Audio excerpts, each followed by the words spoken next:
Assalamualaikum warahmatullahi wabarakatuh. Perkenalkan, kami dari kelompok 14 yang beranggotakan Satria Lestari Kalenggo, Reski Yulina Sari Ilham, dan Buslina. Di sini kami mengangkat judul mengenai dampak sampah laut bagi lingkungan. Nah, sebelum itu saya akan menjelaskan pengertian dari sampah laut.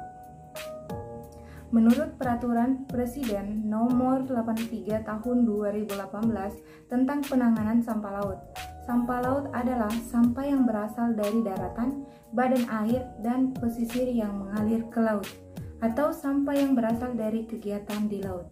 Sedangkan sampah plastik adalah sampah yang mengandung senyawa polimer. Sampah plastik ini sudah menjadi komponen terbesar sampah laut.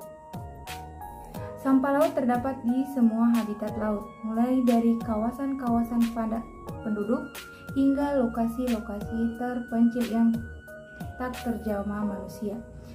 Dari pesisir dan kawasan air dangkal hingga palung-palung laut dalam, kepadatan sampah laut sangat beragam, dari satu lokasi ke lokasi yang lain, dan dipengaruhi oleh kegiatan-kegiatan manusia, kondisi perairan atau cuaca, struktur dan perilaku permukaan bumi.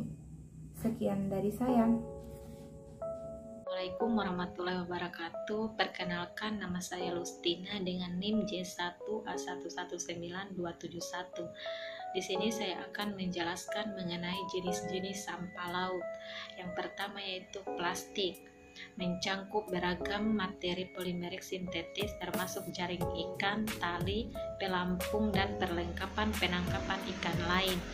Barang-barang konsumen keseharian seperti kantong plastik, botol plastik, kemasan plastik, mainan plastik, wadah tampon popok, barang-barang untuk merokok seperti puntung rokok, korek api, pucuk cerutu, butir resin plastik, partikel plastik mikro. Yang kedua yaitu logam, termasuk kaleng minuman, kaleng aerosol, pembungkus kertas, timah, dan pembakar sekali pakai. Yang ketiga yaitu gelas, termasuk botol dan bola lampung. Yang keempat yaitu kayu olahan, termasuk palet, karet atau peti, dan papan kayu. Yang keempat yaitu kertas dan kardus, termasuk kantong, gelas, dan kantong. Yang kelima yaitu karet, termasuk ban, balon, dan sarung tangan. Dan yang terakhir yaitu pakaian dan tekstil, termasuk sepatu, bahan perabot, dan handuk. Selanjutnya, penyebab sampah laut. Sampah-sampah tersebut biasanya berasal dari kegiatan para wisata yang dibuang dan terbawa gelombang. Ada juga yang berasal dari pelabuhan-pelabuhan pantai dan aktivitas nelayan di pelabuhan perikanan, serta juga disebabkan oleh pembuangan sampah tidak pada tempatnya, proses pengolahan limbah, sampah yang buruk, kurangnya pengelolaan sampah di kota-kota besar sehingga sampah dibuang ke sungai, kemudian dibawa aliran sungai dan bermuara ke laut. Selanjutnya itu dampak sampah di laut. Konferensi menyebut limbah plastik di lautan telah membunuh 1 juta burung laut, 100.000 mamalia laut, kura-kura laut, dan ikan-ikan dalam jumlah besar tiap tahun. Fakta sampah plastik di laut berikutnya adalah partikel-partikel sampah plastik atau mikroplastik tidak hanya memberikan dampak buruk bagi biota laut saja, namun bagi manusia juga. Perkenalkan, nama saya Reski Yulina Sari Ilham dengan NIM J1A119068. Di sini saya akan menjelaskan mengenai penanganan sampah di laut. 5 strategi penanganan sampah laut dari Kementerian Lingkungan Hidup dan Kehutanan.